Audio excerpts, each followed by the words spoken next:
이제 북한 이야기를 좀 해봐야 될 것 같습니다. 북한 이야기는 양욱 한국국방안보포럼 수석 연구위원과 함께하겠습니다. 어서 오십시오. 네, 안녕하십니까. 네, 뭐 앞서 잠깐 얘기 나왔지만 북한에서 이제 고체 연료 로켓을 개발했다라고 이제 발표했습니다. 이 부분은 어떻게 우선 받아들여야 됩니까?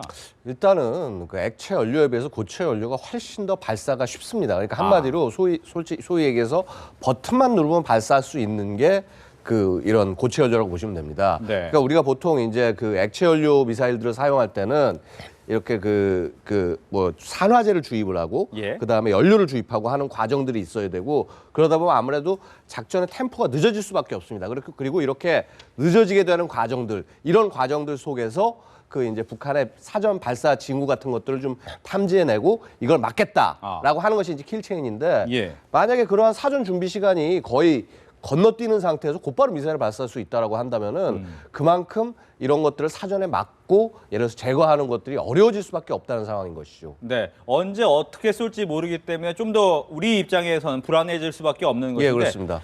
이번에는 지금 한 번에 이 고체 연료 추진을 성공했다 이렇게 발표를 했단 말이죠. 이 정도 기술력이 있는 겁니까? 어떻습니까? 사실은 이미 있는 것이 아니냐라고 볼 수 있는 것이요. 그 기존에 지금 이제 예를 들어서 북한이 KN-52 독사라는 미사일이 있습니다. 사실 이건 대형은 아닙니다. 굉장히 좀 상대적으로 크기가 작고 사거리도 한 140에서 150 정도밖에 되지 않는데 이것이 지금 이제 고체 연료였고요. 그다음에 기존에 북한이 발사했던 은하 3호 그리고 광명성 로켓 그 경우에도 가장 끝단에 이런 추진체가 그러니까 이제 1단, 2단, 3단 그 마지막 단의 추진체가 아마도 고체 연료일 가능성이 상당히 높았습니다. 그래서 이런 측면을 봤을 때는 북한이 이미 이러한 기술을 가지고 있다. 그리고 북한이 완전히 뭔가 없는 것들을 만들어내가지고 처음 성공했다라기보다는 김정은이 있는데 그 앞에서 그동안 시도도 안 됐던 걸 갑자기 보여줄 수는 없는 것이거든요.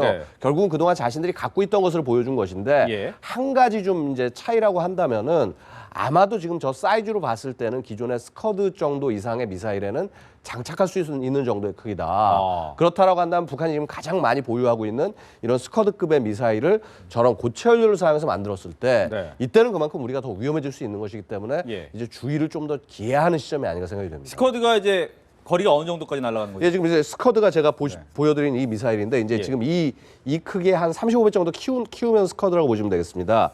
이 스커드 미사일 같은 경우에는 지금 보시면은 이 뒤쪽 부분에 이제 이게 소위 얘기하는 그 액체 연료를 쓰는 로켓 모터 부분입니다. 그리고 이제 이 중간 부분들이 여기에 연료 탱크와 그다음에 산화제가 있어서요. 그러니까 공기가 있어야지 또 연료로 타는 것 아니겠습니까? 이거 두 가지를 액체 형식으로 밀어내고 이 앞부분에 유도부와 이제 그 탄두들이 여기에 장착이 되는데 이 사거리가 보통 한 300km 정도가 가장 짧은 거리고요.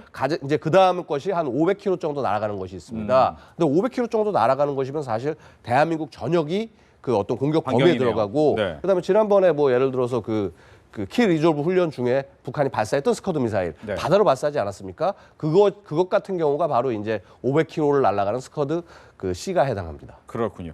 근데 문제는 보니까 이 고체 연료겠지만 지난번에 이제 탄도미사일 2발을 발사를 했는데 하나가 조금 특이했다. 이 부분을 좀 주목해야 된다. 이런 얘기가 나옵니다. 왜 주목을 해야 될까요? 예, 이게 사실 뭐냐면 이제 북한이 쐈던 미사일이 노동이라는 미사일이었습니다. 이제 키 리졸브 훈련 끝날 때 발사한 미사일이요. 이게 보통 1,200km를 날아갑니다. 근데 1,200km를 날아가지 않고 800km를 날아갔습니다. 그럼 뭐냐면 800km를 쏘면은 예를 들어서 이 미사일들이 거리별로 이렇게 배치가 돼 있습니다. 가장 가까운 스커드가 이제 남한과 가깝게 배치돼 있고 그다음에 노동, 그다음에 더 먼 미사일. 근데 이제 이런 정도 크기에서 한 800km다라고 하면은 역시 이제 노동이 있는 기지에서 대한민국 전역을 타격할 수 있다는 얘기가 되는 것이고요. 그다음에 사거리가 줄어들었으니까 그만큼 에너지를 소비시키기 위해서는 발사하는 각도를 더 높여야 됩니다. 그러니까 소위 고각 발사가 되는 것인데 이 고각 발사를 통해서 발사를 하면은 그만큼 고도가 더 올라가게 되면은 더 떨어지는 속도는 더 빨라집니다. 그런 부분들이 있고 그다음에 또 뭐냐면 여기서 혹시 한 발이 그중에 한 발이 한 뭐 10몇 킬로 정도 상공에서 공중 폭발했다 이런 이제 얘기가 있지 않습니까?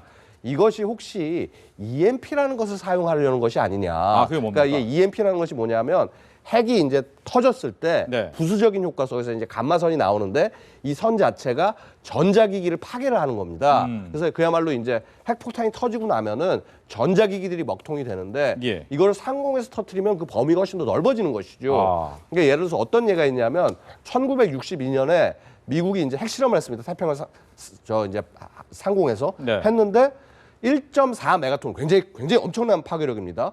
그러니까 히로시마가 뭐 15킬로톤 정도니까 거의 100배에 가까운 그런 이제 크네요. 그런 파괴력을 보여줬는데 여기에서 터트렸는데 1,400km 떨어진 하와이에 있는 그 전자기기들이 나갔습니다. 그러니까 그런 정도의 파괴력이 있다는 것이고, 그럼 북한이 수십 킬로톤 정도의 어떤 파괴력을 가진 것을 그래서 대한민국 상공에 네. 수십 킬로미터에서 만약 폭발시킨다라고 예. 한다면은 그건 한반도 전체에 있는 전자기기에 영향을 미칠 수도 있다는 얘기가 되는 것이거든요. 그래서 만약에 그러한 방향으로 나가게 된다라고 하면은 요즘 모든 무기 체계 자체가 사실은 다 전자기기 아닙니까? 그렇죠. 칩이 다 못 써버리면 차가 시동도 걸리지 않습니다. 만약에 이러한 공격을 북한이 했을 경우 우리가 지금 대비되어 있느냐. 왜냐하면 항공기부터 시작해서 여러 가지 것들을 항공기 만약에 EMP 공격을 받는다? 네. 떨어집니다, 그냥. 이렇게 직접 공격을 받지 않고도 전자장비가 활동하지 않으니까. 그래서 이런 부분들을 이제 좀 굉장히 심각하게 준비해야 될 시기가 다가오는 것이 아니냐. 네. 이제 이런 우려가 되는 것입니다. 예.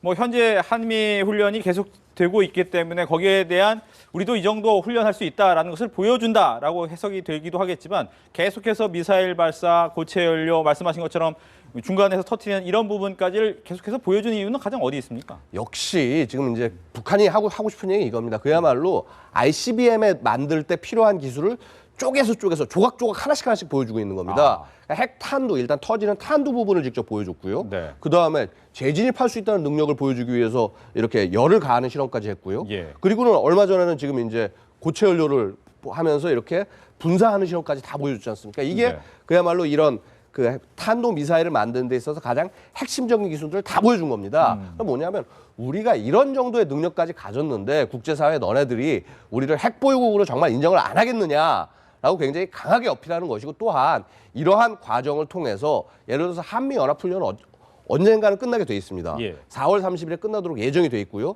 그다음에 지금 이제 한참 시끄럽지만은 지금 이제 총선이 이제 곧 다가올 것이고요. 그렇죠. 그럼 북한은 언제나 대선이나 총선 기간 같은 때 자신들이 군사적인 행동을 뭔가를 보여주고 도발을 함으로써 자신들의 존재감들을 굉장히 과시하고, 그다음에 그것이 우리가 이렇게 남한에 영향을 미쳤다라는 것이 김정은에겐 정치적인 승리가 되는 겁니다. 그래서 그런 부분들을 지금 7차 당대에 앞두고 있으니까 북한도 이제 어떻게 보면 굉장히 중요한 정치적인 행사가 있기 때문에 예. 정치인들 특성이 그렇습니다. 모든 것을 자신들의 정치적인 이익으로 활용하기 위해서 최대한 활용할 수밖에 없다는 것이죠. 그렇다면은 예를 들어서 이렇게 국제사회가 북한을 포위하는 상황, 한미연합훈련이 대대적으로 일어나는 상황에서 김정은이 생각할 것은 어떻게 하면 내가 최대한 정치적인 이익을 여기서 얻어낼 것이냐. 네. 그래서 7차 당대에서 내 위치를 어떻게 굳힐 것이냐. 그리고 앞으로 북한을 어떻게 끌고 갈 것이냐. 이러한 부분에서 봤을 때 충분히 이런 그 공개를 통해서 이런 자신이 가진 기술들 하나하나 공개하는 거. 세상에 어느 나라의 국가 지도자가 핵탄두 앞에 가서 거기서 웃고 있습니까? 근데 그럼에도 불구하고 그런 것이 자신의 권력 강화와 그다음에